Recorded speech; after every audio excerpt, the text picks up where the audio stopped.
Your sister is in pieces right now, my mother said over the phone, irritation sharpening every word, like now was some inconvenient moment for me to be difficult. I lay there staring at the hospital ceiling as nurses fussed with the wires taped to my skin. They're wheeling me into surgery in 10 minutes, I told her. She's sobbing because you said something about her living room, my mother shot back. Does this really have to happen right now? I'm Marissa, by the way. As the anesthesiologist got my IV ready, it hit me all at once. She wasn't coming. I just wanted to hear you before they put me under, I said. My mother let out a long breath. You're a grown woman. You'll survive. Your sister needs me more right now. Then the call cut off. The nurse caught something in my face. Is your family on the way? She asked softly. No, I said, and in that moment it became obvious. My surgery mattered less to my family than whatever fight my sister was having about her apartment. I didn't cry. I didn't plead with anyone. I just dialed a different number. They're taking me in soon, I told my attorney, steady as anything. If I make it through, I'll be in the ICU tomorrow. A short silence. Got it, he said. And that was the moment things started shifting, quietly. The operation stretched across 6 hours. Most of it is a blur, just the sterile brightness of the OR and a voice telling me to breathe as the drugs pulled me under. Waking up felt like surfacing from somewhere far away. Machines beeped softly around me, that steady ICU rhythm filling the silence. A nurse noticed my eyes open. There you are, Marissa, she said kindly. Did everything go okay? I asked, barely audible. It went really well. I should have felt relieved. Instead, I just felt clear-headed. My phone sat untouched on the bedside table, no calls, no texts from any of them. The nurse checked my IV and smiled.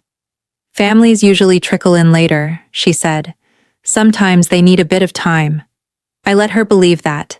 Instead, I picked up my phone and texted my lawyer. I'm up. His reply came fast. On my way. I set the phone down and looked back at the ceiling.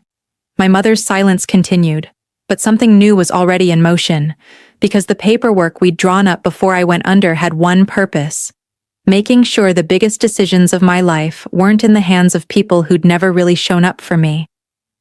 He got to the hospital that same afternoon. No fuss, just a quiet knock and a briefcase.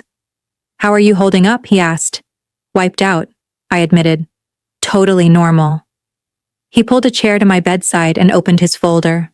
Months earlier, when my health had started slipping, I'd done the thing nobody wants to think about at my age. An advance directive, medical power of attorney, control over my finances. Up until that morning, my mother had technically been my emergency contact, not because she'd earned it, because I'd kept hoping she would, eventually, come through. He laid the papers on the table beside me. You're certain about this? He asked quietly. Yes. He handed me the pen carefully, mindful of the IV line. One signature stripped my mother of authority over my medical care. Another cut off her access to my finances. A third handed every bit of that power to the one person who'd actually shown up. Not family, my lawyer. The moment I finished signing, my phone buzzed. Mom. I picked up. Why didn't you tell me your surgery was today? She snapped. I looked down at the documents. I did. You mentioned it in passing, she said. But your sister was a wreck. I settled back against the pillows, careful of the stitches. I called you from pre-op, I said evenly. I figured you were exaggerating, she said. That word, exaggerating, sat there between us for a second. When do they release you? She finally asked.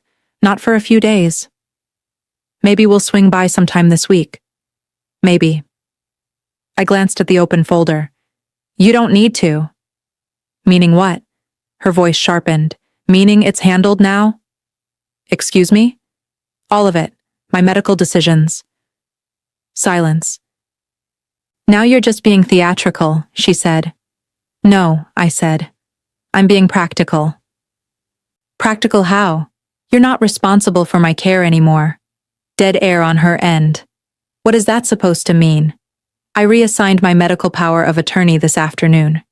You can't cut your own mother out like that. I watched my lawyer quietly stack the signed pages. Actually, I said, I can. You've done something wrong here, she said, voice rising, the same tone she used whenever she expected the world to share her fury. I reassigned decision-making authority, I repeated. You had no right. I nearly smiled. I had every right. He stood by the window, giving me space but clearly taking it all in. You're trying to punish me, she said. No, I said, I'm protecting myself. From what? I wasn't even there yet. That's the point. While the OR doors were closing on me, you were debating throw pillows with my sister. You didn't answer when I called, I said. I had to deal with your sister. You know how she gets. I let that sit for a beat. Mom, I was minutes from being put under general anesthesia. But you made it, she said instantly. The room went quiet. My lawyer glanced up from his folder, just briefly, observing, not commenting. Yes, I said. I made it, which gave me a lot of time to think. About what? About who actually shows up when it counts. Another pause. Fine, she said, clipped. When can we come see you? I looked at the monitor beeping beside me. You can't. What? You're not listed as my contact anymore. You can't just erase your own mother. But the certainty was gone from her voice now. Already did. My lawyer slid one more paper across the table, confirmation the hospital records had been updated. I signed it slowly while she kept talking. You're being completely unreasonable. Hospitals call family. Not this one. Not for me. Why not? Because you're not on the list anymore. Silence again, but different this time. Confused instead of angry. What did you do? She finally asked. I gave authority to someone who picks up when I call. My lawyer didn't react, though his eyes flicked toward the window for a second. You picked a stranger over your own mother, she said. He's not a stranger, I said. He's dependable. That landed harder than anything else I'd said. This is absurd. The second I get there, we're undoing this. Come by all you like, I said. You'll just need to sign in like any other visitor. Meaning? Meaning you won't be deciding anything. The monitor kept its steady beat. You're overreacting, she said again. I glanced at the bandage across my chest. No, I said quietly. I'm rebuilding my life. She showed up the next afternoon, loudly, like the hospital itself had personally wronged her. The front desk stopped her. Are you listed as a contact for Marissa Carlins? The nurse asked. I'm her mother. The nurse checked the screen. I'm sorry, you're listed as a visitor only. My mother blinked, caught off guard. That can't be right. It was updated yesterday. I watched all of it through the glass panel by my door, my lawyer standing beside my bed, arms crossed. You're not authorized to make medical decisions for her, the nurse said, gentle but firm. My mother's voice sharpened. I'm her mother. Yes, ma'am, the nurse said. Just not her medical agent. That one landed. My mother turned and spotted me watching. Her face cycled through shock, then anger, then disbelief. She marched into the room. What did you do? I didn't raise my voice, didn't even sit up. I made sure the person in charge of my life actually answers the phone. Her eyes cut to my lawyer. You replaced me, with him. I nodded once.